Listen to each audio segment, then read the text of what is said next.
నూతనంగా ఎన్నికైన కేంద్ర రాష్ట్ర ప్రభుత్వాలు రాష్ట్ర ప్రయోజనాల కోసం పనిచేయాలని ఏపీ నాన్ పొలిటికల్ జేఏసీ అధ్యక్షుడు అప్పికట్ల శ్రీహరినాయుడు డిమాండ్ చేశారు.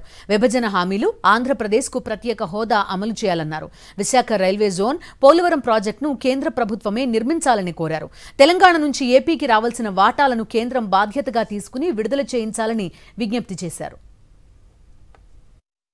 విభజన హామీలు అనేటటువంటి దాని మీద 9 అంశాలతో అనేక ఉద్యమాలు చేసినటువంటి పరిస్థితి. ఒకటి, ప్రత్యేక హోదా కావాలి. 2, పోలవరం ప్రాజెక్టు నిర్మించాలి. విశాఖ ఉక్కు కర్మాగారం ప్రైవేటీకరణ నిలుపుదేయాలి. అట్లాగే విశాఖ రైల్వే జోన్ను ఏర్పాటు చేయాలి.